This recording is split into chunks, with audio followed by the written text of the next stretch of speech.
చెప్తున్నటువంటి మాట మన దృష్టికి వచ్చింది. అయితే జవహర్లాల్ నెహ్రూ సొసైటీ ద్వారా ల్యాండ్ వచ్చి నిజాంపేటలో వాళ్ళకి కేటాయింపబడితే ఇప్పుడు మేమే సహకారం అందించి వారికి పొజిషన్ కూడా చేపించడానికి సహకారం అందించాము అధ్యక్ష. అయితే ఇప్పుడు కొంపల్లిలో సెంట్ యాన్ స్కూల్ పక్క కూడా సర్వే నెంబర్ 25 పార్ట్లో ఇవ్వడం జరిగింది. అయితే దాని వెనకాల చాలా కాలనీస్ ఉన్నాయి.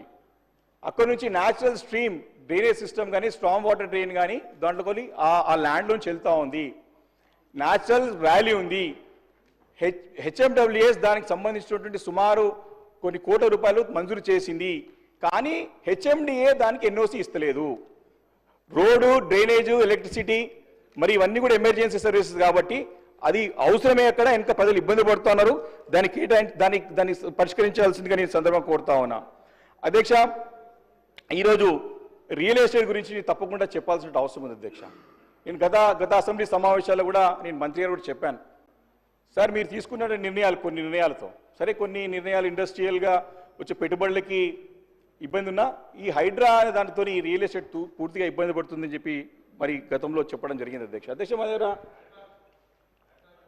వేణుగోపాల్ రెడ్డి అనే బిల్డర్ అధ్యక్ష, వారి సిస్టర్కి గత అసెంబ్లీ ఎలక్షన్స్లో ఫోన్ చేసి మనం ఈసారి మనము కాంగ్రెస్ పార్టీకి ఓటేయాలని చెప్పేసి వాళ్ళ సిస్టర్కి చెప్తే సిస్టర్ ఎందుకు అని వాళ్ళ బ్రదర్ని అడుగుతుంది అధ్యక్ష, బిల్డర్ని.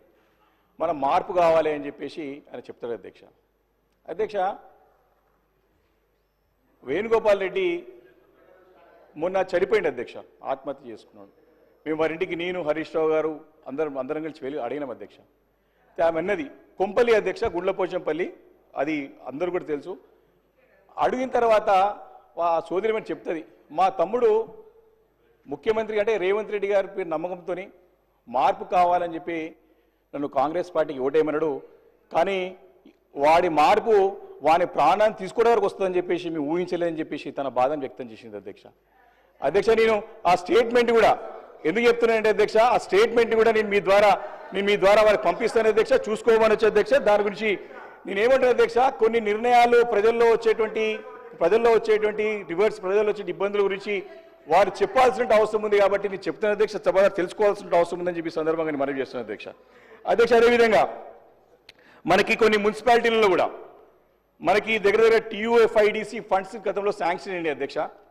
ఉదాహరణకి చాలా మున్సిపాలిటీకి శాంక్షన్ అయ్యి, ఉదాహరణకి మా ఒక శాసనసభ్యుడు మరి డాక్టర్ సంజయ్ గారి కాన్స్టిట్యున్సీలో ఉన్నటువంటి కోరట్ల కానీ మెట్పల్లి మున్సిపాలిటీలకి 15 కోట్లు శాంక్షన్ అయినా మరి పనులు ముందు కాకుండా అయిపోయినాయి. టీయూఎఫ్ఐడిసి ఎక్కడైతే నిధులు గతంలో మంజూరైనాయో అన్ని మున్సిపాలిటీలకు కూడా మీరు ముందుకు తీసుకోవాల్సిన అవసరం ఉందని చెప్పి సందర్భంగా మనవి చేస్తున్నాను అధ్యక్ష. పెట్టుబడులు